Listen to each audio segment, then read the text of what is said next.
You're listening to Back Pew Convos. I'm Sean. And I'm Sal. And this is the podcast God wants you to listen to. So if you want to remain in God's will, have a sit down. Grab a beverage of your choice. And have a listen. You're welcome.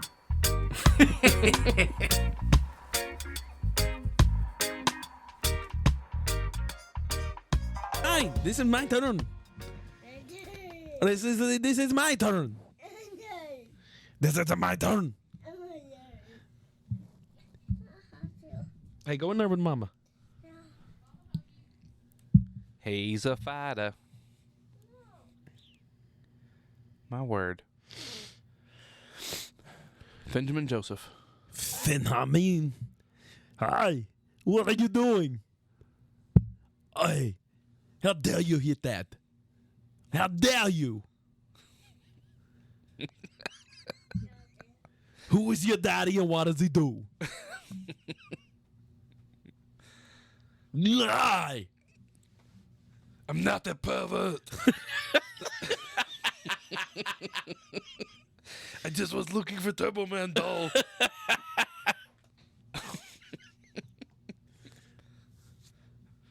It's not a tumor. Are these your lunches?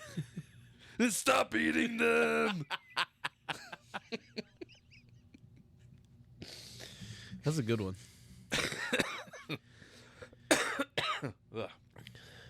I really did like Jingle All the Way. Underrated Christmas movie, in my opinion. Yep. The seasons are a-changing. Absolutely. It's spooky season. Ooh, so spooky. Well, I think it's spooky season. Some people probably are like, get out of here, bro. It just turned September. Well. But actually, today is September the 14th. Yeah. That means what's halfway? The month is halfway over, which is... Banana sandwich, right? It is banana sandwich. Sandwich. Sandwiches. Banana sandwiches. Or banana pancakes, if you're Jack Johnson. Ooh, my word. Ooh, I like a nice banana. You know what? I'll do banana pancakes. You know what? Banana Fosters. Ooh, absolutely. Or banana chocolate chip. Yeah. How about some of this? Ooh. My word. A beverage. The beverage of my choice. Yes.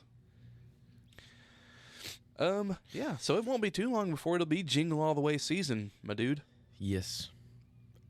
I'm pumped, actually. I mean, they already have, Christmas-themed things out. Like, I saw a sugar cookie coffee creamer that had Kevin McAllister on it. Sure Home Alone theme. I ran into Sam's Club today, and there was the Halloween decorations up, but there was Christmas decorations right there beside them. Christmas trees, stuff for the yard, Yeah. Ooh, we saw a pretty cool little Halloween decoration for the yard. It's a piece of candy corn. Oh, candy corn. Yeah. And it's holding a trick-or-treat bucket. So let's hear, since we're all about controversy here on Back Pew Convos, let's hear it. What's your stance on candy corn? It's fine. I don't dislike it, but it's not... I don't love it. Because, as I've stated many times before, I tend to push back just as hard as I get pushback, I think that I actually don't like candy corn as much as I think I do. But because candy corn gets so much hate, I'm like, you know what? I freaking love candy corn. Yeah. You guys hate it? Well, I kind of like it then. I really do kind of like it. I mean, it's not my favorite, but, I like it fine. Yeah, me too. I don't love it, but it's not garbage. I actually like the mix that's got, the pumpkins in it, too. Yeah. 'Cause it's a little different size, different ratio.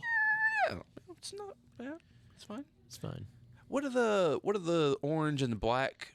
Are they like a toffee or what even is it? You know what I'm talking about? I do know what you're talking about, and I don't know what it is, but I like those a lot, actually. Is it kind of like a fudge, like a peanut butter fudge situation, maybe, or? I don't know. It's been too long. I don't know. They're not bad, but I feel like they're kind of in that same category where it's kind of like, it's just a thing we do for Halloween, but it's kind of like, well, no one really loves these, right? Do they?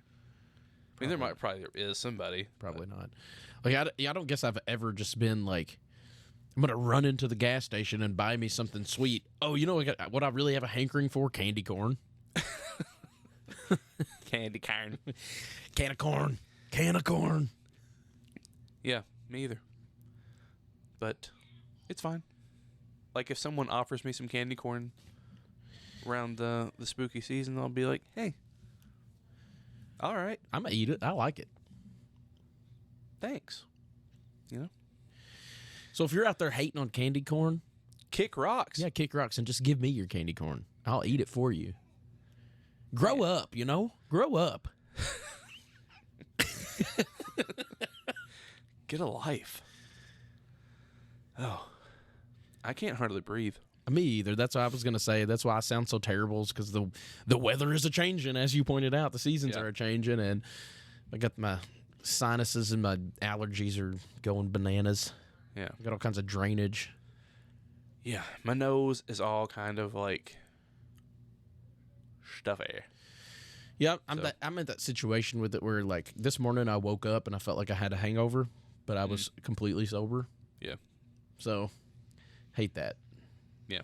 You know, like, when you get all that drainage and you don't get a good night's sleep, you kind of wake up with, like, a headache. Yeah. And your throat's, like, super dry and just, bleh. That's how I felt this morning. Feel bleh. Exactly. Yeah. I've been feeling that way this week. I've been going through it, man. I told you about it a little bit, but, you know, I've been trying to get my diet and exercise right, trying to lose this weight. Well, like, I hurt my shoulder, not exercising, of all things, hand and fin a slice of pizza. Because I'm almost 40, and that's what happens, I guess. So then it took me a few days to get over that. You know, I mean, it was intense pain that first night. Like, I woke up like 3 or 4 times in the middle of the night just in pain because it was that bad. So 3 or 4 days of dealing with that, and then it finally started, about the time it started feeling better, like, I woke up one morning and my back was hurting. And, like, I didn't do anything. I went to bed that night, totally fine. I woke up the next morning, back sore. Yeah. It was on, like, the right side of my back. So then, I was trying to stretch it out, because this was, you know, maybe 3 days of dealing with that. I was trying to stretch it out. I guess I stretched a little too much. Popped the other side of my back out. So now I've been dealing with that. It's like my body is just falling apart, bro. Now on top of that, I got the sinus allergy stuff going on. Yeah. It's been a nightmare. So for all you younger folks out there, that's what you got to look forward to. Well, that's a bummer. It's actually probably not. I've just abused my body. I'm almost 38 years old, and I've put my body through the ringer. Like, you know, with all the, like, ultra endurance running, powerlifting, strongman, football, all the way up through 4 years of college, and just everything. Not eating right. Oh yeah. Not sleeping right. Not doing anything right. Look at Yeah. Yeah. I've been working lots of overtime this week, so I haven't been getting tons of sleep. Plus, I've been all congested and had the sinus stuff and dealing with all that. I have got a few decent lifting sessions in this week, and my diet's been okay. I've had a few days where I probably went over my calories, but I went over with, like, a lot of protein. Right. So I've been told you can't overeat protein. Allegedly. I'm no scientist. Nah, I'm not either. But that is what I have heard from other folks.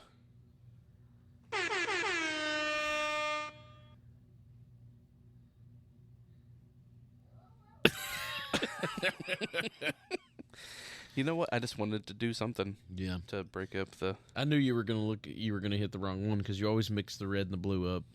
Well, I pushed that one on purpose. Did you want to hit the blue one? I just didn't think you wanted to hit the red one.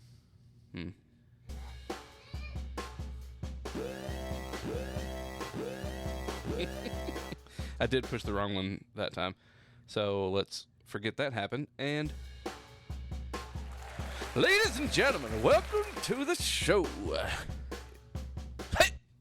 Ooh, that was aggressive. A little bit. Yeah. Didn't you have a verses that you've been meditating on this week that you wanted to share with the audience? It was something, yes. I don't know if we actually want to do it or not, but now we Yeah. kind of have to. I mean, yeah, well, now we have to. It'd be too much work for me to edit all this out. So. Well, I mean, that's you. That's nothing to do with me. No, we were actually talking about. I don't actually remember what we were talking about. Just strange verses, perhaps. I guess. So the one that came to my mind immediately was Ezekiel 23:20. I think I prefer it better with 19, 23, 19, and 20. Go ahead and turn in your sword to Ezekiel 23 and read chapter 19 and 20. I mean verses 19 and 20. Yeah. And that's my little tidbit of knowledge for you today. You're welcome. So, You know, I was actually going to read it, and then I thought, I kind of want to read it because it's funny. But then there's also a sort of a suspense to it if I don't read it. So because then people are like, well, it might be funnier. because now I've got to go look it up. If you don't know what's there, you're like, well, I mean, I don't know. I got to go look it up now. I would venture to say 99% of people listening to this, maybe even 100, don't know what that verse says. Well, I did. I mean, I could be wrong. I didn't remember. Actually, I didn't remember where it was. I knew what it said, and then I had to Google, like, because part of the course, I never know where anything's at in the Bible. I had to look it up. I did remember it was one of the E's. Remember, because you were like, "Where's that at?" And I was like, "I think it's Elijah or Ezekiel. It's one of the E's." Yeah. So yeah, if you don't know what that verse or verses say, go look that up. And then just pause this right now, go look that up, and come back. And here we are. And you're welcome. That's my verse of the week. Sal's verse of the week. We should start a I segment. think that should be the new segment. Sal's verse of the week. I'm just going to bring one every week now. Yeah. Just a funny verse. I love it. Yeah, no context, no nothing. I just want you to read that verse. And I'm not trying to tell you there's any sort of spiritual significance to it. I just think it's funny. That's it. Yeah. Yeah, we should. We should do a little segment. We've talked about doing segments on here before, never done it. I know we even did one time. We did like the respond to like a social media post or whatever, or Yeah. funny, and then we never did continue doing that. Yeah. Well, there's too many. There is too many. I've actually have gotten rid of Instagram and Facebook now. So Just couldn't control yourself, huh? it's just too much, man. Well, Too much for me. Too many things to grind my gears. I love it. I'm fueled by rage and hatred. I love it. You love the hate and Yes. rage. Keep sending it my way. I love it. I thrive on it. No, really, I don't. I actually spend more time on TikTok just watching funny videos, to be honest. And Yeah. most of my Instagram is bodybuilding, workout related. Yeah. So that's what I generally focus on with it. Yeah. Yeah. I don't have really any social media at the moment, actually. I've noticed that Facebook has changed a lot to where, like, I don't see things that people post. Like, I see things from pages I follow. You know what I mean? Yeah. Or, like, if you, like a page, whatever, then, like, those will pop up. But just, like, actual people that I know, like, friends that I have, like, whatever they post or share, I mean, I do see them, but not that often. Yeah. I mean, I deleted Instagram a while back, just because. But the Facebook I deleted recently, like, I mean, I still have an account, but I deleted the app. Oh, yeah. I was going to say, I didn't even know you did. Yeah, I mean, that's been, like, really, like, this week. At some point during this week, I did. Just because, like, it's such a time waster on top of just seeing all kinds of, like, it's just nonstop, like, political stuff because of the election coming up. And I'm just like, I don't care. I don't want to. Yeah. The negativity and all the, from both sides. Like, I just don't want to hear about it. I don't care. Well, I'll make sure you hear about it. Don't worry. Well, that's fine. because I've got to vent to somebody. Yeah. I mean, I don't care to talk about it, I guess, but like, I don't know.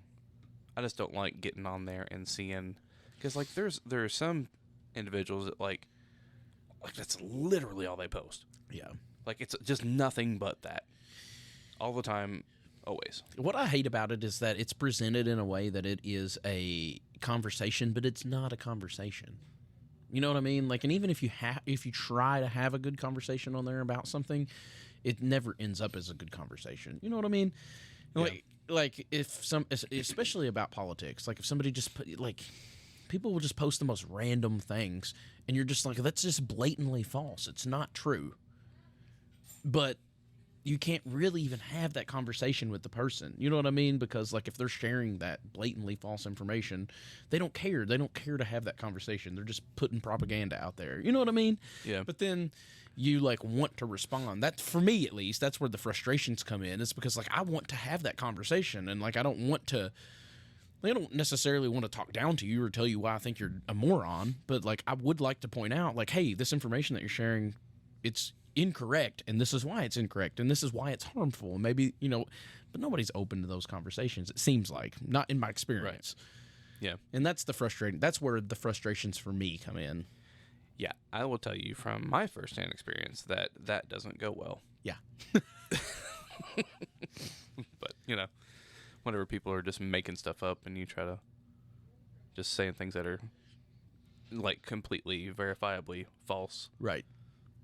then you call them out on it. That doesn't seem to go well, in my experience. Right. It's Which unfruitful. I mean, which there are people. I mean, like, because I may even share things that are like that, but like I'm willing to have that conversation. Like if you point it out to me, like, hey, okay, like I can admit I'm wrong. I've been wrong before. You know. Yeah. I don't know everything. I'm no freaking economist. Yeah.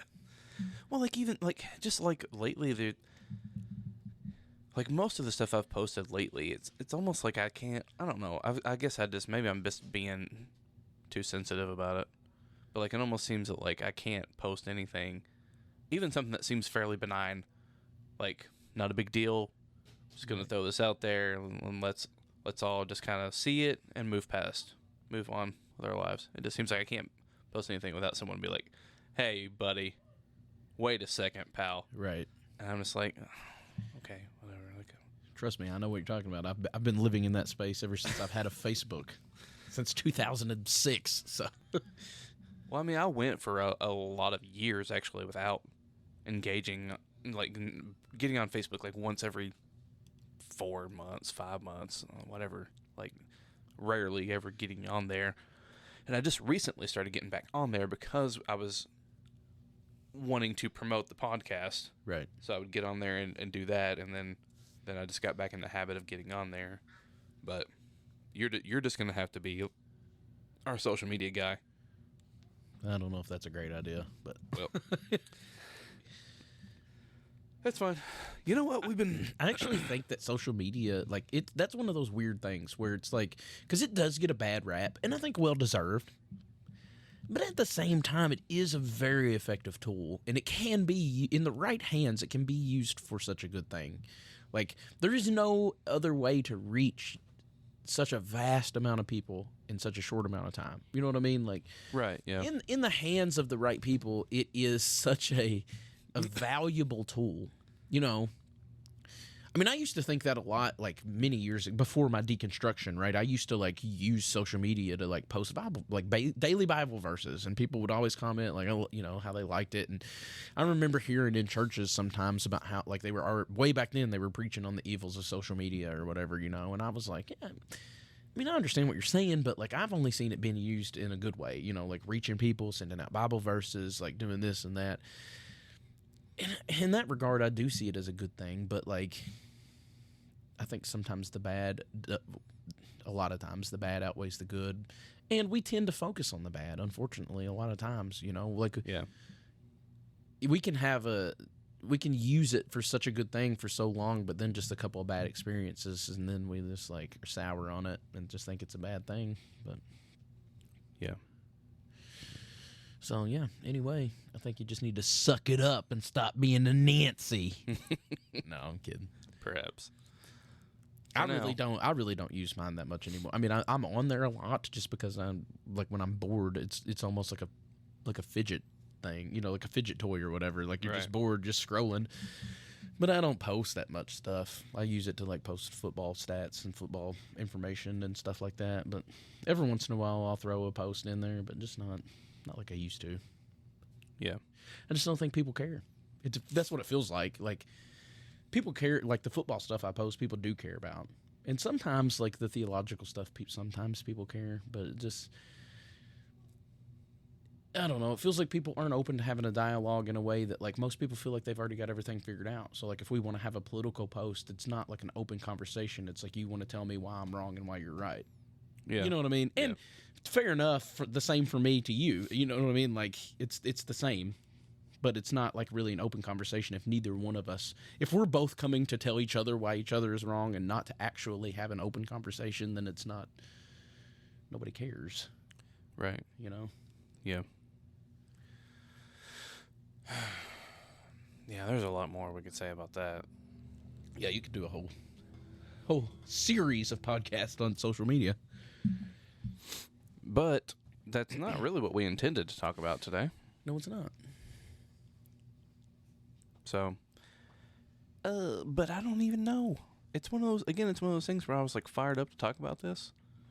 And now days have passed and I'm just like, I don't know. I mean, I still think it's really, like, I think it's worth talking about still, but and we can go any kind of direction with this. We can talk about other stuff too, but I told you that I had been reading, kind of thinking on the Psalm 23. Sure enough. This week, and I had that song we've been doing at church, Good Shepherd, stuck in my head actually, and so I went and read that, and I've been thinking about the scriptures themselves, like those verses, and the song, and I'd heard a sermon from Chris Green on it before, and just felt like I got some good stuff out of it this week, so thought we might talk about that a little bit. Yeah, I'm down. I have read it this week because you said you wanted to talk about it, so I was like, I probably should read it. But then I started reading it and was like, oh yeah, I know this. Yeah, well, it's one that's very familiar to most folks, But when you said you wanted to talk about it and you'd been studying and thinking about it, I was actually more curious than anything because it is such a familiar passage that I know that you've talked about that before, but sometimes we come across familiar passages and you don't even really pay attention to what you're reading because you're just so familiar. You're like, oh yeah, I know this. And that's literally what I just said when I started to read it. I was like, oh yeah, I know this. Like I don't have to pay that much attention. You know what I mean? Yeah.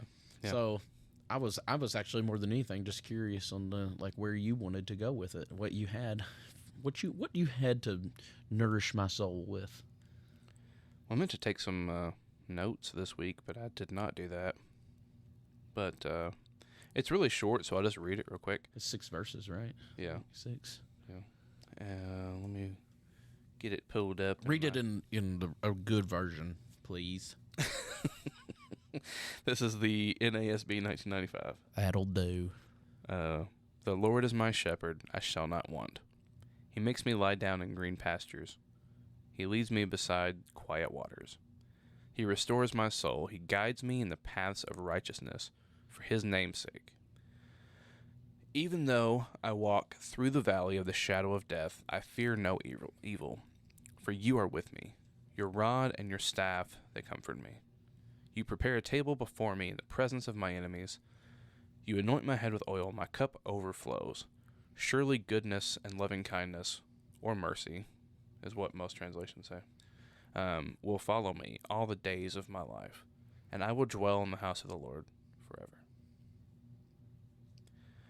And so, I mean, it's just good, right? Like the whole thing, It is good. just good. That's another one of those that I almost actually, in a rare scenario, prefer the KJV just because that's the way I've learned it, like Right. and memorized it, and had always heard it my whole life, and so it kind of the poeticness of the KJV, I feel like is really good there, and it doesn't. I mean, it doesn't change any of the translation. Like it doesn't fail in its translation either. So Yeah. I actually prefer the way that the KJV does it in certain instances, like in verse 4 there, where it says, "Yea, though I walk through the valley of the shadow of death, I will fear no evil. Right. Thou art with me, thy rod and thy staff, they comfort me." that's a weird thing about like, and this has nothing really to do with the topic, but that's the weird thing about the KJV. Like if we to get into like a little bit of the interpretation or the translations, the different variations of translations is like. I don't feel like the KJV is a good version to read in like if you're in a mass setting, right? Like in a church, for example, because it's hard to read. It's hard to we don't speak that language anymore. It's hard to follow along with. It's hard to read. Half the people can't pronounce the words in it. Like it's just it's not conducive to reading in a mass reading. Right. And I don't think it's great if you're like really trying to like do a deep dive study. Because, again, we don't speak that language. Like, it's not just the words, but even the phrasings are different than we're used to using. So, Right. it's in order to really, if you're going to use it to do a deep dive, it's almost just creating double work because then you're going to have to look up what some of the words mean, and it seems silly. Like, just use a language that you speak. However, in, like, the Psalms or certain, like, depending on the setting and why you're reading it, like, the poeticness of it, does come across with a certain beauty that I feel like some of the better, quote unquote, that I would consider better translations don't have. You know what I mean? Yeah. Like I feel like these Psalms are a perfect example of that. Mm-hmm. Yeah. So there's a lot to say about it. So what made me think about it was that song. Again, we've been doing this song or singing this song at church. I don't even know the song. I'm sure I would if I heard it. I just, like, when you say the song Good Shepherd or whatever, nothing comes to my mind. It's from Joe L. Barnes. You know what? Let me look. Never even heard of him. Let me look up the lyrics to the song so I can just read some of the lyrics to it. And, 'Cause you are good. Good. Is it that one? no. Oh. I mean, that's a good one. But I do like that. The word good was in it so many times, I thought surely that had to be it. no, this is a newer one that we've been doing. It says, "You make me lie down in fields of green, find rest by quiet streams, my soul restoring. Your rod and staff, they comfort me. I'll follow where you lead, fearing nothing. Good shepherd, lead me on. Good shepherd, I'm right where I belong. I belong here. Right here where you prepare a table before me, with all my enemies, and serve forgiveness. And your goodness and mercy shadow me for all my history till I see heaven." And the rest is, there's more to it, but that's getting at the heart of kind of where I went in my head with it. I was kind of meditating on that one section there that right here where you prepare a table before me with all my enemies and serve forgiveness. Because there's a way of reading this psalm, right, where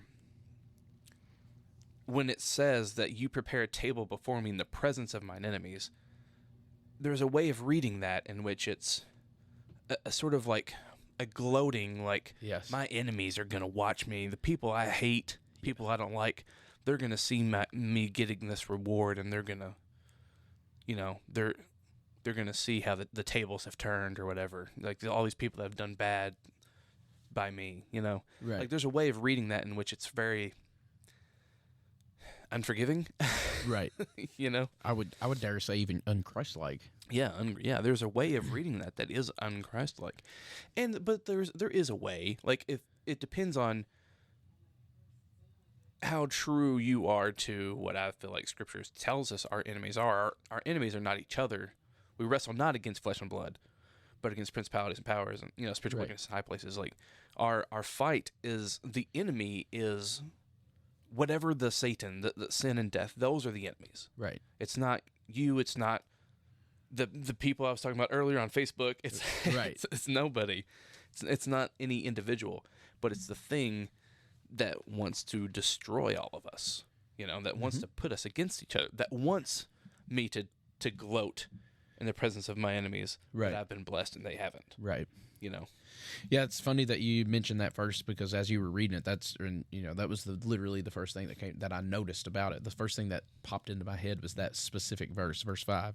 You prepare a table before me in the presence of mine enemies. Because it's like, well, first of all, what does that even mean? Because it's not culturally probably as significant to us as the people who were reading it back then. It would have been significant to, Yeah.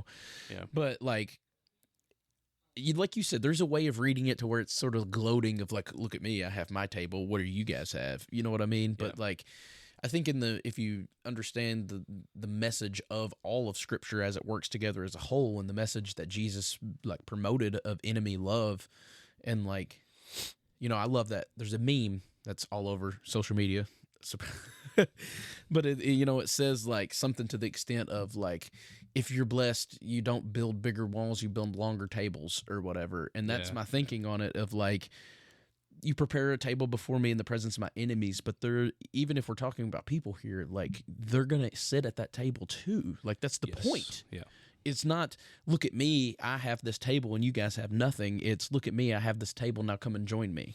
Yeah. Right? Yeah, like, exactly. Yeah. The call's out there to all who are thirsty or all who are hungry. Now come to the table and eat. Yeah. And so I love that the lyrics here specifically say, and serve forgiveness. Mm-hmm. You prepare a table before me with all my enemies and serve forgiveness. What's being served at the table is forgiveness in the lyrics of this song. And I think that's really good that he came away with an interpretation from this passage that is Christ-like. Because even in saying he's serving, that's what we should be doing. Right. Whenever the Son of Man came not to be served, but to serve. And where do we see him preparing a table? The Last Supper? Yeah. Judas is there, and he washes Judas's feet before they do this. Right. I think that's when he says, actually, I came to serve and not to be served. Is that when he says that? I do think so, because Peter says, like, oh, no, you're not going to wash my feet. Yeah. And he's like, no, you have to, like. Right. I think that's in that section. Maybe. Even if it's not, he said it. Right. So, like, but that, if Christ likeness is the thing to which we are supposed to be attaining, like, what do we see him doing when he has a table set before him in the presence of his quote unquote enemies, right? He's serving them. Right. And he's already forgiving them. Right.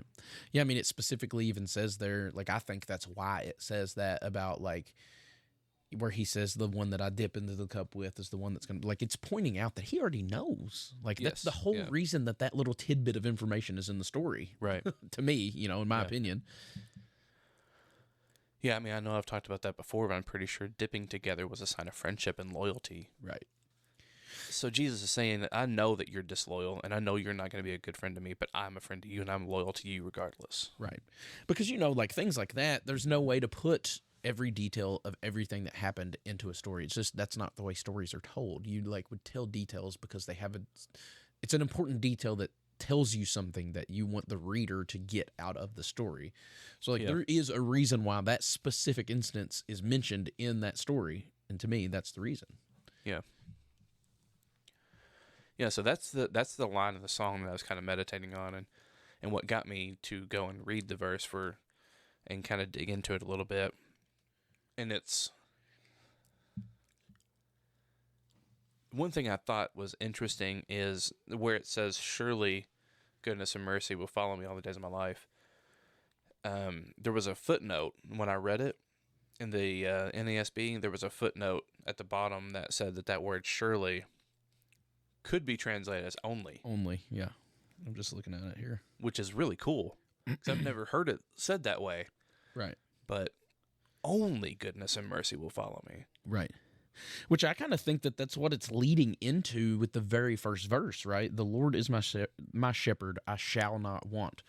Like, does that mean that I'm never going to want anything in my life? Probably not, because I'm not perfect, right? But it's saying, like, if you understand that the Lord is your shepherd, like, that you're in his hands, then, like, I mean, as the scriptures say, we know all things work together for good for those who love, God. Like, if you understand that, then what else could happen but, like, what needs to happen, right? Only goodness can occur, even though it might not seem good at the time. And even some of it, I would still openly admit that I wrestle with seeing the goodness in some of the stuff. But, like, I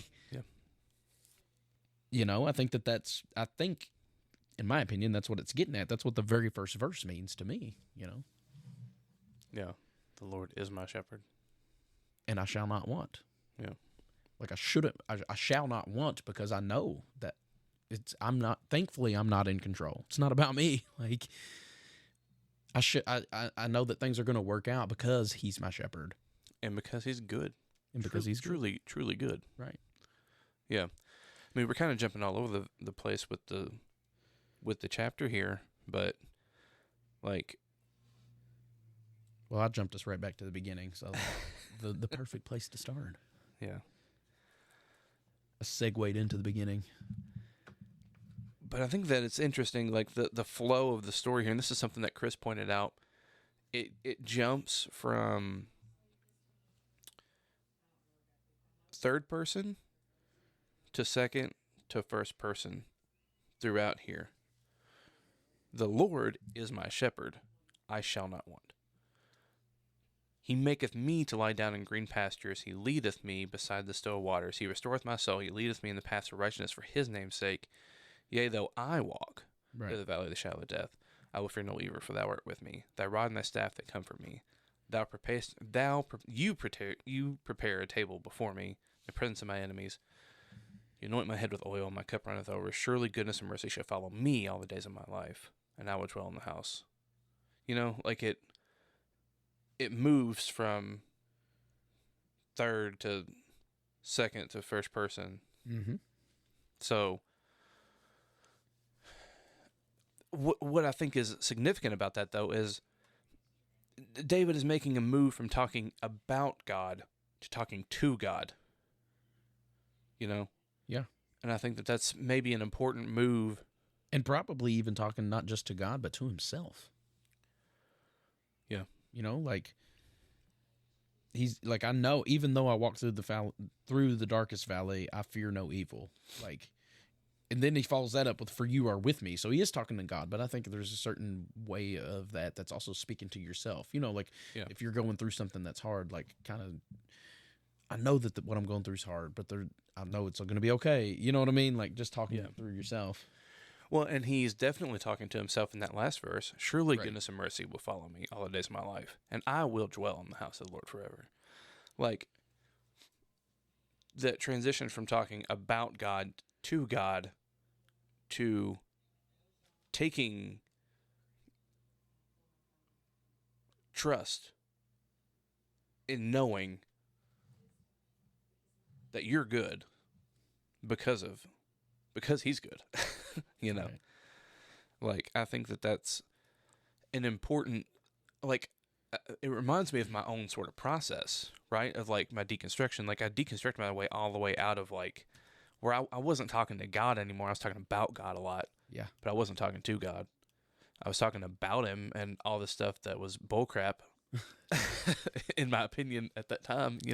All these things that I couldn't explain, all these hard questions and all this stuff. I talked about God a lot. Yeah. But I didn't talk to God. But even that, I think, was just a necessary first step in my process, which transitioned me into talking to God and then getting to know God and knowing that God is good, gave me this sort of assurance from the last verse here. Only goodness and mercy is going to follow me, and I will dwell in the house of the Lord forever. Right. Yeah. But it was a process. Right, yeah. It is. And maybe not everyone has that process, but it was it was my experience. It's kind of funny doing this in real time because there's a lot of thoughts that are hitting me as we're doing this that I didn't really think of before. Because I always kind of struggled with that last verse. To me, changing Shirley to only makes it harder to accept in a way, because it's like there's a way of reading it that's almost like I always struggle to say the word Deuteronomical, where it's like Yeah, you nailed it though. where it's like that strand that starts in like Deuteronomy, where it's like if you just follow God's commands, you will be blessed. Right. That's all it means, really. Because there's a way of reading verse 6 there that's kind of what it's saying. Like, only good things are going to happen to me. Well, like, no, that we know that's not true. Like, bad things happen to good people, and Scripture even tells us that bad things happen to good people. Like, so that's not true. But then if you like pay attention, going back up to verse 4, it's straight up says, like, it's not that you're not going to walk through the dark valleys. Yes. So that's not really the point. It's that regardless of the valleys or the mountains, for that matter, the highs or the lows, like, I know that regardless of what, I just trust that he's good, like you said, that it's going to be for the best because he's good. And I don't know how it works out. I don't have all the answers to everything, but what I do know is that he's good. So what specifically, like, why do we know? Why do we have assurance that everything will be good in the end? Or is good already right now? Right. What assurance do we have in that, would you say? It's an interesting question because I'm not sure where you're wanting to go with it, but Well, I'm asking the question I'm trying to lead us into something. Well, the first thing that comes to my mind is, again, we quote it every week. It's right. It's because that we know that Jesus is the full embodiment of God. Like, he is the very nature of God himself. And so, like, whatever Jesus looks like, that's what God looks like. And Jesus looked like giving himself up. Yes. He looked like agape love. Right. So, and like, how did he display that to us? Through self-sacrifice and for giving himself to us. For us. Yeah. To us, for us. By going to the cross. Yeah. That's what I was, because it is finished.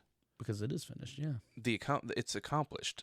So we can take. You see, I thought that's where you were going with it, but then I was also hearing the devil's advocate voice in my head was like, yeah, I know that, but like, how do you know that Jesus is, like, yeah, how do you have the assurance that Jesus really did that, or that he is who he said he was? And like, well, that I don't know. It's just the Holy Spirit, I guess. Like, yeah. Well, I mean, at a certain point, it's just faith, man. Right. It's just hoping and trusting. Well, that was the conversation going on in my head when you were asking the question. So. Yeah. I wasn't trying to I knew that's what you were thinking too, which is why, but I was trying to lead us. And anyway, the answer to the question should have been, it is finished. Yes. I like That's it. what I was trying to get you to go and say. But yeah, like, that's why I think that, like, because this is something else that Chris pointed out that I thought was really good. This is why I like the KJV version, because there's some translations that don't translate that as the valley of the shadow of death, but they translate it as a valley of deep darkness. Yes, this is the NRSV I've got pulled up here, and it's even though I walk through the darkest valley. Yeah. So the KJV says the valley of the shadow of death. Right. If he's a good shepherd and he's leading us, why are we going through a valley of death? It's because it's his death. The shadow of the cross. Right. There's the whole thing about hiding in the shadow of the cross, like, and he died for all, therefore all died. That's what 2 Corinthians 5 says, like, we died with him. Yes. So it's his death, and we are walking in the shadow of his death, and that's why we can have this assurance, because it is finished. He's done it. He's accomplished it. And even though we are still going to experience troubles, I know that surely goodness and mercy are going to follow me. Right. Because even though they're coming, in other words, goodness and mercy are following me. They're coming. Even if my current experience is hell, goodness and mercy are following me. Well, and that in my mind went right to when you were saying that, is to like how God is outside of time, right? So it's like it's hard for our mind to even wrap around, but like the good is already in God's presence, I guess you would say, is a weird way to phrase it, because he's outside of time. Like, we might not be able to perceive it because we exist in this finite pinpoint of time, in this timeline. You know what I mean? Like, our consciousness at this point is here on September the 14th at 8:03 p.m. on, so we can't perceive the goodness, but we know that the goodness, it's not just coming, but it's already a reality. We just haven't perceived it yet. Yeah.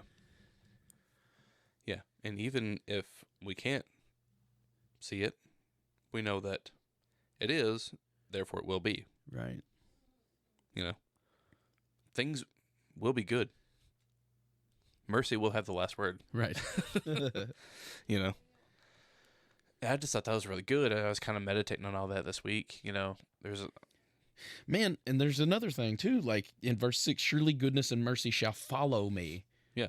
Like, that means like wherever I go, goodness and mercy is in the path behind me, right? Like, right. And isn't that, like, that goes along with what we started this whole exposition about, right? Like with the table before, in the presence of my enemies. Yeah. Like, if you continue reading and you know that only goodness and mercy shall follow me, only goodness and mercy is going to follow me. Well, then, like, how does that work if you're gloating at a table before your enemies? It only works if the enemy sit at your table too. Yeah, yeah. You know what I mean? Like, yeah. And that's what we see Jesus doing over and over again in the Gospels. He's actually, now I'm thinking about it, this could be wrong, but I'm pretty sure every single time in the Gospels that it mentions Jesus sharing a meal, it's with people who he shouldn't have been. according to like the religious folks, right, the sinners, tax collectors. Yeah, he was eating with Matthew. Mm-hmm. He was who was the wee little man? Zacchaeus, yep. Who was a tax collector also. I was gonna say, was he a tax collector? I know he had some kind of weird thing where he was extorting money from people, but I'm pretty sure he was a tax collector also.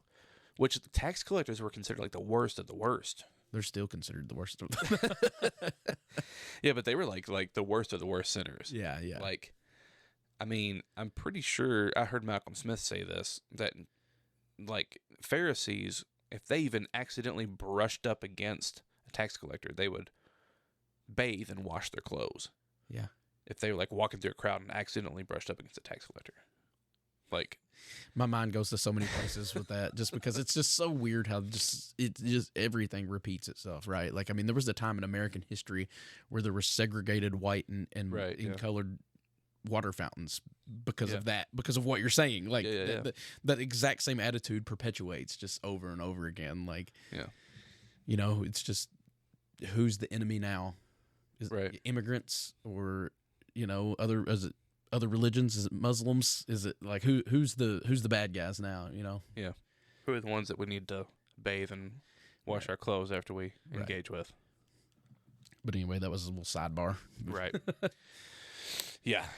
So, but yeah, I'm pretty sure every single time. I mean, again, fact check me. Don't know that for sure. But as I'm just thinking through the gospel stories, and every single time it mentions Jesus having a meal with someone, there's the only one I can think of outside of these is like the Last Supper, which, even Judas was there. Peter went and denied him 3 times. And there's an argument to be made that even Jesus' disciples were people he shouldn't have been hanging out with. I mean, Matthew was was a tax collector. Yeah. Like, you're talking about not religious people. Like, these are street people, fishermen, and tax collectors, and whatever. Right. So, even if it wasn't every time, which to be fair, I can't think of a time it's not. Maybe Nicodemus. I don't know that he ate with Nicodemus, or they just meet.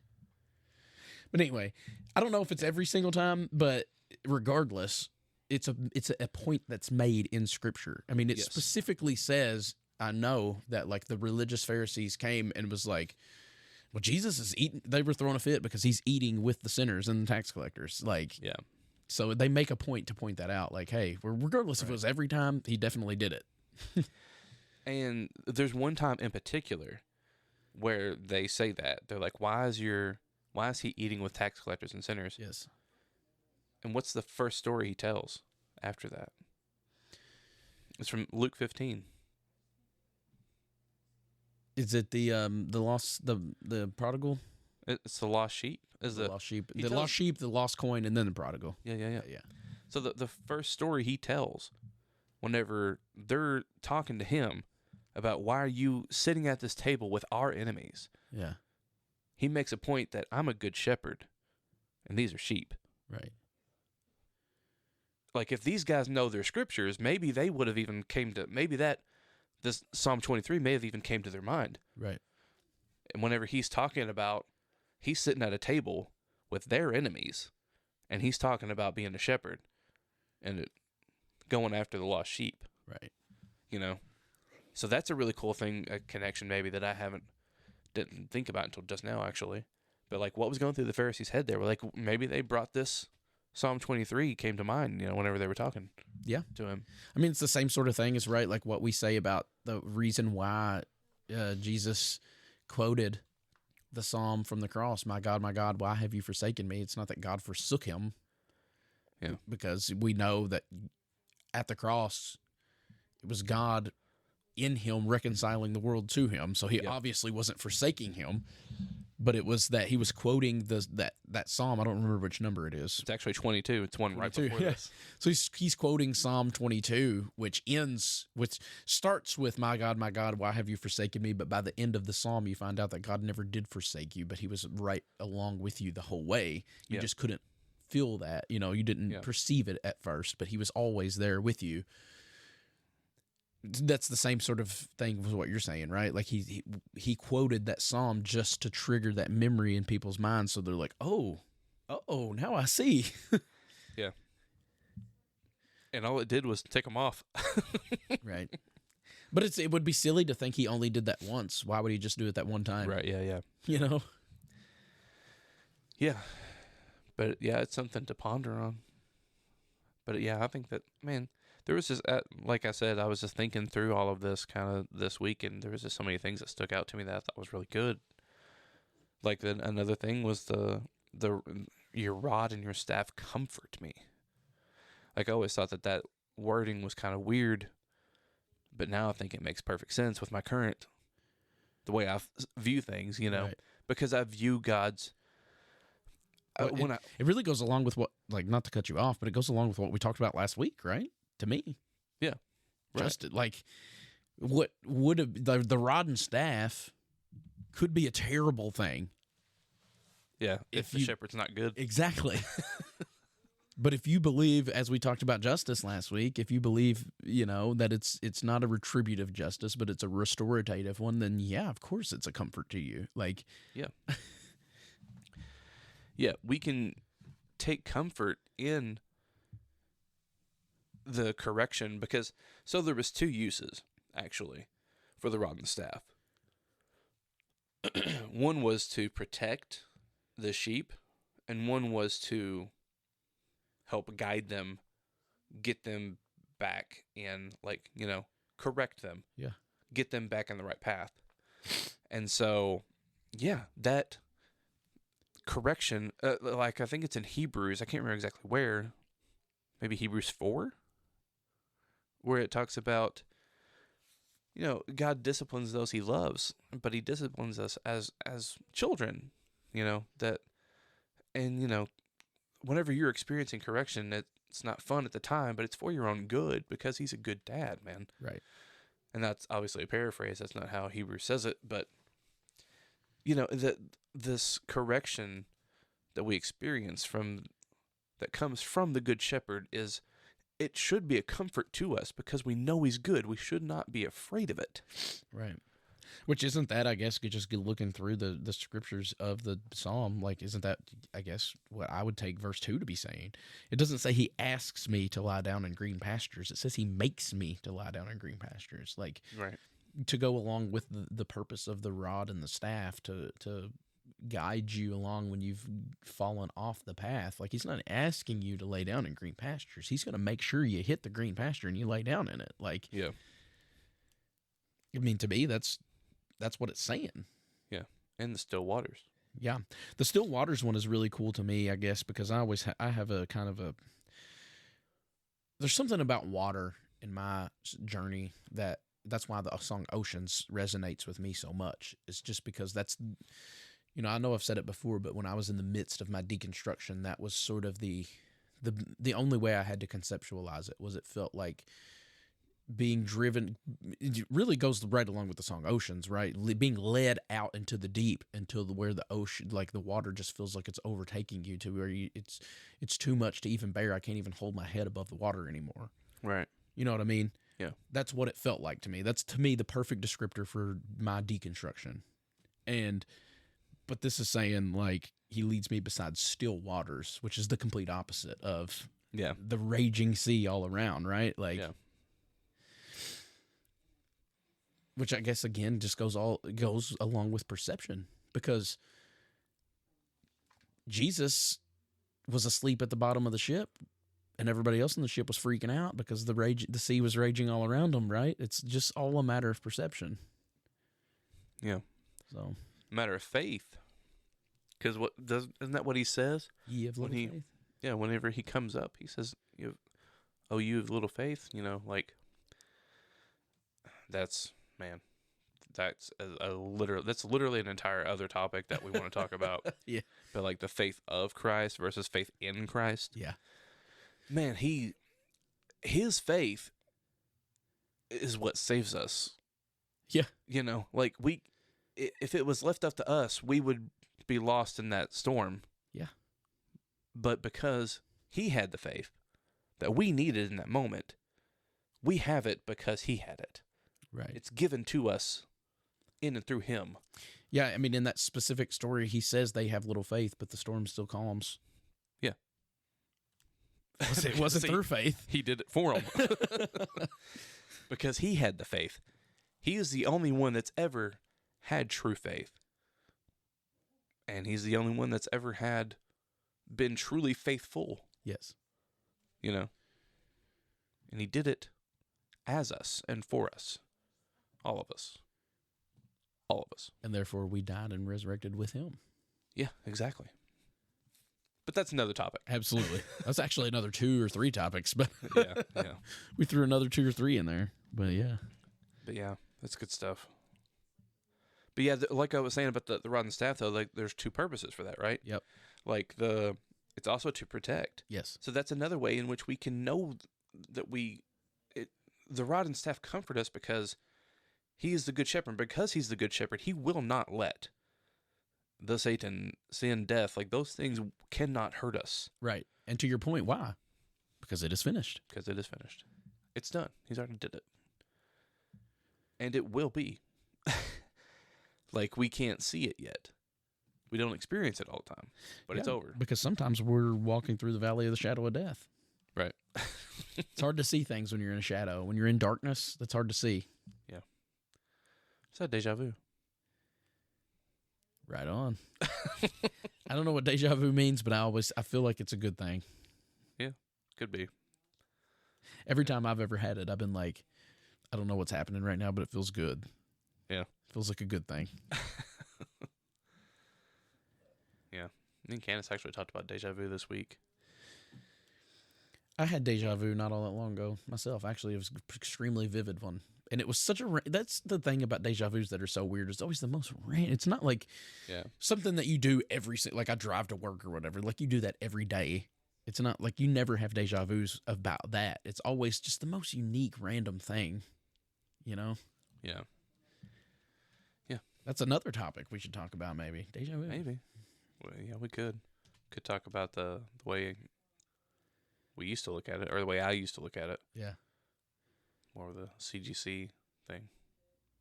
But I remember that. Anyway. I really never was taught anything about it. I just remember hearing that about the Christ gospel teaching of it, but yeah. But yeah. Yeah, so I mean, yeah, his rod and his staff, they comfort us in both of those ways. Whether it's a correction to us, man, you don't have anything to fear. There's no perfect love casts out fear, fear of punishment specifically. Man, we can trust him because he really is good. And no matter what your circumstances are telling you right now, he love protects. That's what it's in 1 Corinthians 13. It says that love protects, and God is love. He will protect us. And he is good. So it may feel like things aren't good right now. Yeah. And ultimately, isn't that faith? Yeah. When things don't feel good, when I can't see the good, and yet, even though I am walking in the valley of the shadow of death, I'm still not fearing any evil because I know it is finished. Like, that literally is what faith is. Yeah. Yeah. Also, I heard this is something else that Chris said in that sermon. He was talking about how rod and staff, like this is kingly language also. That's what the hearers of this originally would have thought of was kingly, like authority, like the rod and staff. Speaking of like authority, so he has authority because it is finished. He has authority over these things that may try to come against us. He has the authority over them. Yeah. There's also a kind of fun way to read it in English, because I know it doesn't work in the original language, but staff being just like the people that work for you. Yeah.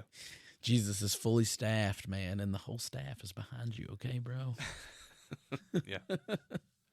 That's funny. That actually reminds me. I was trying to see if Brad Jerzik had any good stuff in his blog on this chapter, and he was talking about how as a kid he thought that there were 3 angels in this story that followed you and took care of you. Really? Shirley, goodness and mercy. That's hilarious. He went through this whole story. He was telling this whole story about how, as a kid, that's how he imagined this. Whenever he heard it, he said this was before he could even really read it for himself, but he imagined it in his mind whenever he would hear it about this angel named Shirley. Yeah. And then this other one named Goodness and another one named Mercy that just followed him along everywhere. It's hilarious. I think I've mentioned it in different episodes before, but I remember trying to read the Bible when I was a little kid, and you would come across where it says Adam knew his wife Eve, and you're like, yeah, I mean, yeah. Right. You're just not knowing, not understanding what that word meant. You're just like, well, I mean, of course he knew his wife. That's silly. Yeah. Well, wouldn't he have known her? Right. It's his wife. It's the same sort of thing. You just don't know. But yeah. Yeah. It's funny. Staff. He's got a full staff, guys. Yeah. Well, you seeing anything else here we should make mention of? I mean, there's still, let's see, I think we've talked about most of the verses. We definitely talked about 1, 2, well, we didn't talk about really 3. He restores my soul. Restores my soul, yeah. I was just looking at that. Which is cool. He restores my soul, because that kind of, it does go along with especially since it follows the leading me beside still waters, and what I was saying about feeling being overwhelmed with the waters versus leading you to the still waters, in that, how that does restore your soul. Well, at least I know for me personally, obviously, Yeah, it's been a huge change, but yeah, he calmed the storm within you, and it brought rest, right, and restoration to you, stillness. Yeah. And I think another one that we maybe don't understand that much, or I don't want to say I don't understand that much, and maybe modern day readers don't understand the importance of as much, would be the anointing the head with oil. Yeah. You anoint my head with oil, which of course, I mean, if you've have read your Bible, you know that it's in there, right? Samuel anointed David with oil, just kind of marking him as the future king.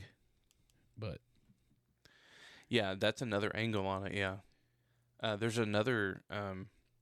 So yeah, he anoints my head with oil.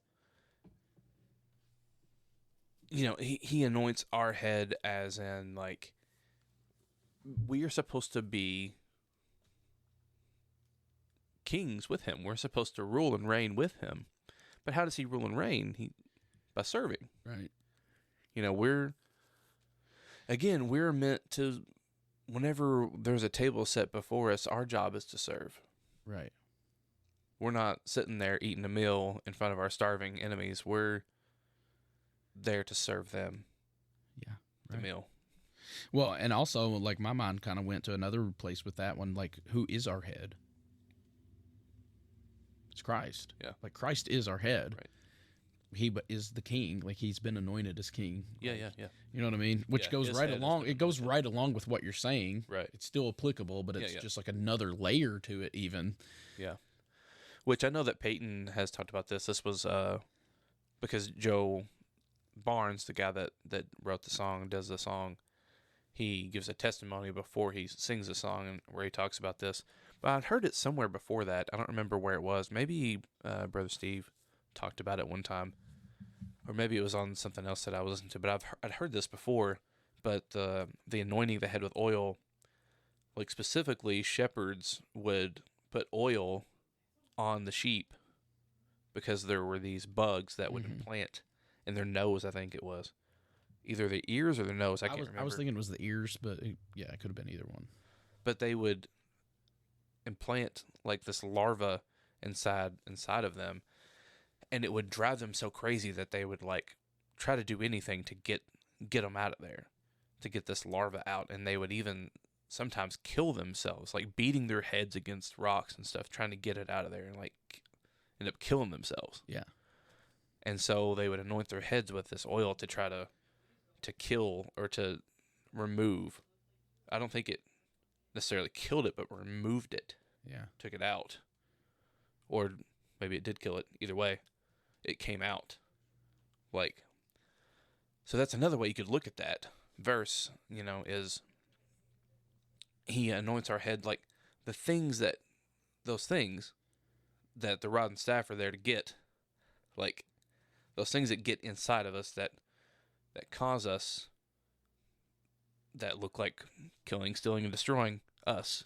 Right. Those things that want to take our life. He anoints our head with oil, like that draws those things out of us. Yeah, to draw the things in that need to come out and to protect them from implanting in the first place. Yeah. So, yeah. I also found when you were reading through it the first time, it struck me as odd because I'd never noticed it before. But the very last verse, I shall dwell in the house of the Lord my whole life long, or however you want to, right. The house of the Lord, that being kind of an interesting phrasing there. Which, of course, because this is Old Testament, this is written during temple times, tabernacle times, you know what I mean? Which they considered to be the house of the Lord. But now we know that our bodies are a temple. So that's kind of interesting. I'm not sure what they were getting at there. Yeah. I mean, yeah, I'm not saying it as though I got something like profound to say about it. I'm saying that as I genuinely am curious. Like that's something that I would like to study a little more on because I don't know what they're getting at there. Yeah. Yeah. What's coming to mind right now is the Revelation. The new city is like a new tabernacle, almost like the way it's laid out. Yeah.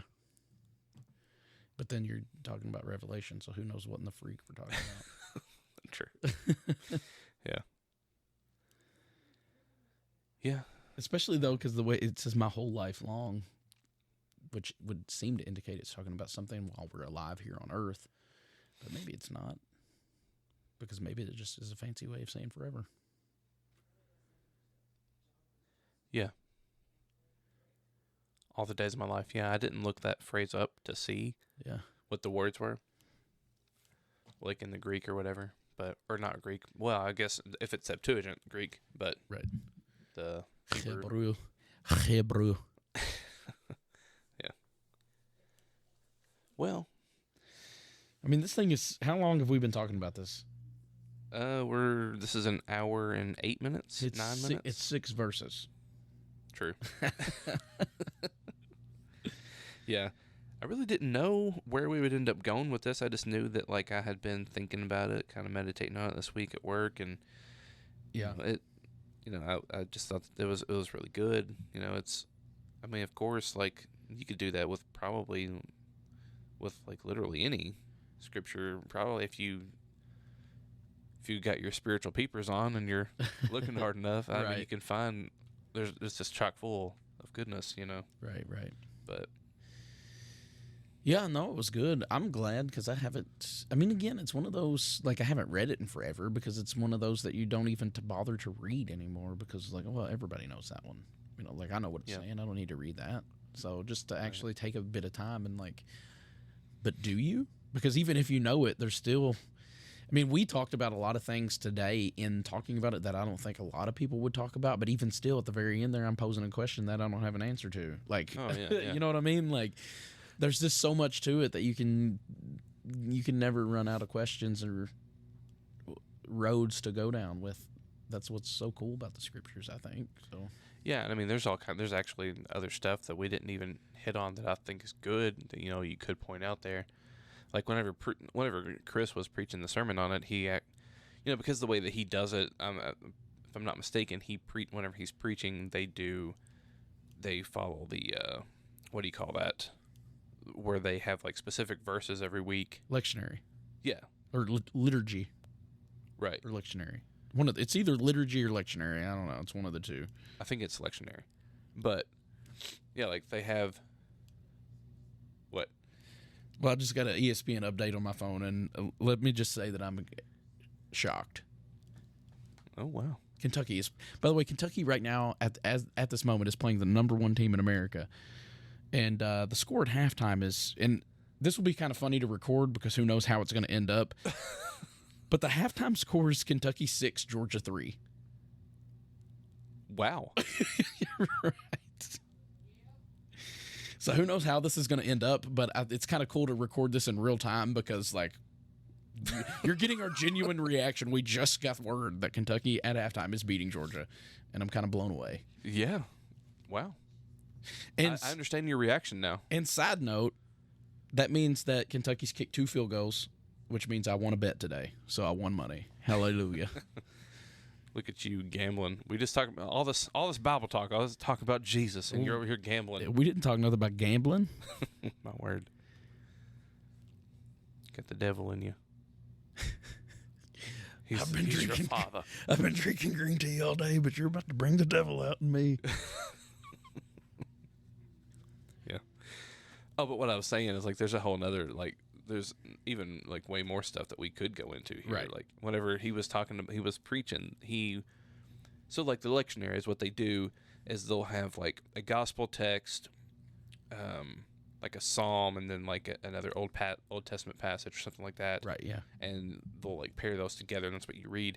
And so that's what he was doing. He was reading a gospel text where I can't remember where it was at actually, but the connection, what kind of like where he was going with it was that we are meant to be shepherds also.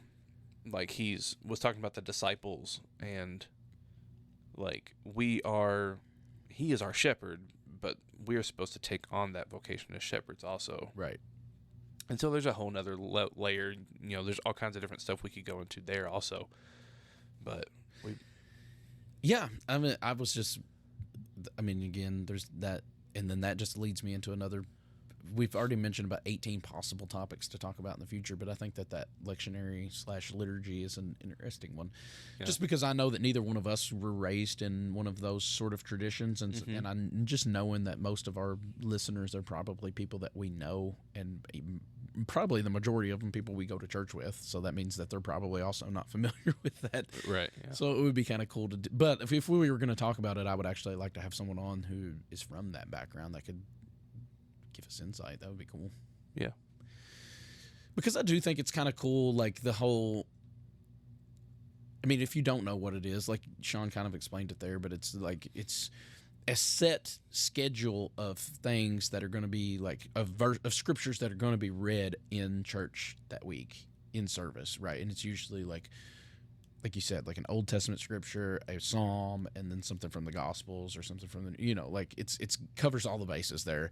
But what I think is cool about it is like everybody in that tradition is reading, like no matter if you're in church in Owensboro, Kentucky, or in Poland, or in Florida, or in California or Canada, like you're reading the same, like everybody around the world is reading that same thing, talking about the same. And I think there's something cool about that, right? Yeah, I think so. And I like it because I've actually thought about doing that for an episode sometime and just seeing what we come up with, because I do think it's interesting that whenever Chris is preaching that, he has to read these different verses and make the connections. Yeah. He has to see, all right, well, how do these all connect to each other, and what comes of this that's helpful, or not, maybe that's not even the right way to put it, but you know what I mean, like. Yeah, it kind of forces you to address. Like, it's very easy to just to not tie things together, to just ignore that because it's not convenient. But it sort of forces you to like see how these things all work together as one cohesive story. Right. Within the whole narrative arc of the scriptures, like how do these pieces fit together? Right. Which I think that's cool, and I think it's a great exercise to help study, really. And I think it's something that maybe we should do that for an episode sometime. That would be cool. It would especially be cool just to see how different and how similar we can tie the things together. You know what I mean? Like, what do we come up with separately? It would be hard for us to not talk about it throughout the whole week. Yeah. Yeah, it would. But, yeah, I don't know. This episode probably isn't blowing anyone's hair back, but I thought it was good. Yeah, but if they're like me, they don't have any hair. So, and I know at least one of our listeners who's in the same shape as me. So. Yeah. But yeah, we got plenty of topics coming up. One that I almost was like, hey, let's just abandon this one and let's talk about this, was what me and you were talking about a little bit. I think it was this week, which is like the mystery surrounding God and Christ, and how that's, there is so much mystery involved in it. And yet we believe that God is knowable through Jesus. Like, Jesus has made him known, right? Right. And yet there's still a lot of there is some mystery. Right. There's room for growth in our minds and our imaginations. And especially it's interesting where that mystery lies for each and every person, and like where some of us are more comfortable with mystery I guess what I'm saying is in some areas of theology or life, some people need a concrete answer for that specific point of their life, and then other people are like, oh, I'm okay with that mystery. But then flip the script, some other point of theology, other people, the roles are reversed. Those same people are like, no, I'm not okay with mystery here. It's just interesting to see how people deal with that. Right. Yeah. I don't even remember why we were talking about that, but I do definitely remember we were talking about it. Yeah, I actually don't remember either. I think I'd heard John Crowder talking about something, and so I messaged you about it, and we started talking about it. But I don't remember actually what triggered me to message you. So, yeah. But anyway, yeah, we got plenty of topics to talk about. Yeah, we're not running out of topics anytime soon. So, if my whole point in saying that was, if you didn't like this one, listen next time. Maybe you'll like that one better. Actually, if you don't like the topic, then please send us one, because we would be more than happy to. What do you want to hear? We would be more than happy to do a topic that we didn't have to come up with. Coming up with a topic every week is almost like deciding what to have for supper every night. Like, sometimes it's just nice to have somebody else tell you what we're having. Like, I don't want to have to go through the trouble of thinking about it. Right. Yeah. Well, have we said our piece? We've said peace.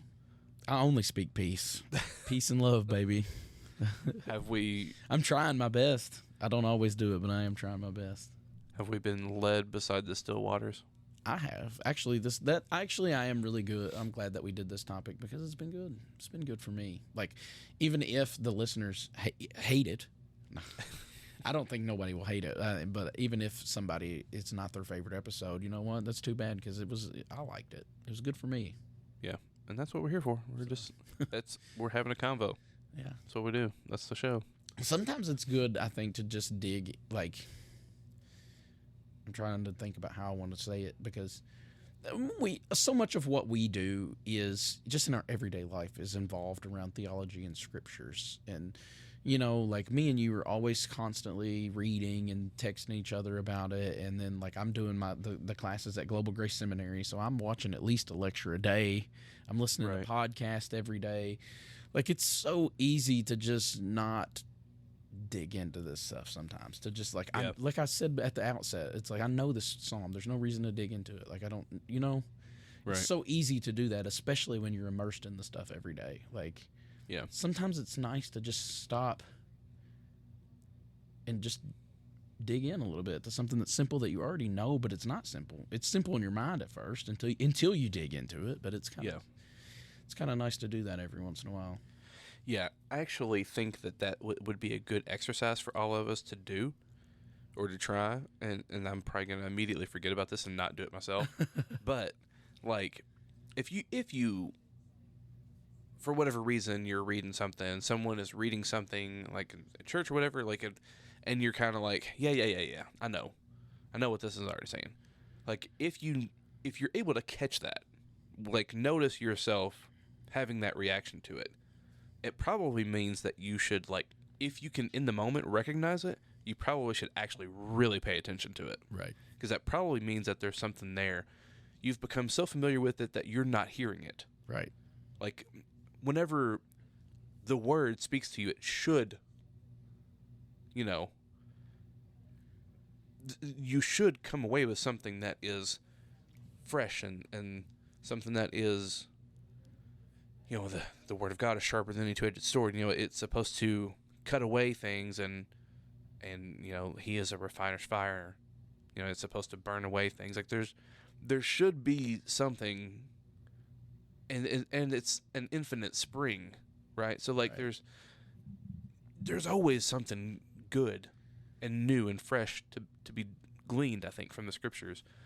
Even so, in those moments, I think that, like, whenever you're like, yeah, I know. If we could catch that that thought in the moment, then I think that would be a good exercise to like, oh no, actually, because I recognize this within myself right now, I probably really need to pay attention to this right now. Right. And even if it's not something that, like, you're not like, oh, I don't need to pay attention, but it's I know I've talked about it before, where there was another podcast I was listening to where they did a whole series of parables, and the whole point was to give an alternate interpretation of a parable than is generally given. And the whole reason being that, like, because parables are stories, they're open-ended. Like, that's why they're a parable. That's the definition of a parable. But, like, a lot of times we read those things as if there is one solid message and this is the answer to what it's saying. There's one interpretation and this is what it is. And because of that, and just experiencing that year after year after year after year, it becomes almost impossible to see it any other way. So, like, if you can intentionally try to read something new into something that is very familiar, because, I mean, again, it's not even so much as like, oh, I don't need to pay attention. Maybe you are paying attention, but, like, the attention that you're paying is you're reading it from the same paradigm that you've always read it from.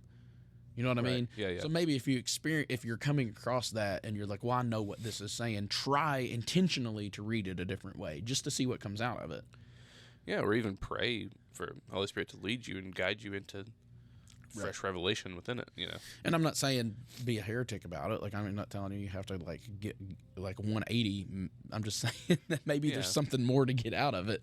Definitely don't make stuff up either, right? But, like, sometimes, I mean, all we did was read the passages tonight, Right. We didn't like make anything up. Like, it's just there. Well, I know that you've talked about, like, that's one of the things that you like about Chris Green, right? It's they're familiar passages, and he's not adding anything to it, and he's not, a lot of times he's not going through and being like, well, if you take this English word and translate it back to its root, and then go to the Greek, and then to the Aramaic, and then to the Hebrew, and look at the root word for the root word for the root word of that, then it means this. Like, he's not doing that. Yeah. He's literally going to these familiar stories and being like, No, it says this, like kind of like what I was pointing out, where it says he makes me lie down in green. It doesn't say he asks me to, like. Yeah.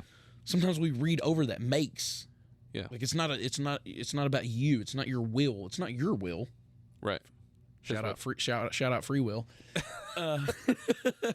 It's not your will. Like he makes you, but that's not me adding anything to that story. It literally just says that. Yeah. But we're so familiar with the stories that sometimes we just skip over words like that change the whole meaning if you actually read them in context. But yeah, for sure. But anyway, that's all I got. I'm tapped out. Yeah, I don't guess I have much else to say. I mean, we could keep going. Well, I can't breathe though. One thing that we never hardly lack is hot air. We are full of it. I'm full of crap and hot air.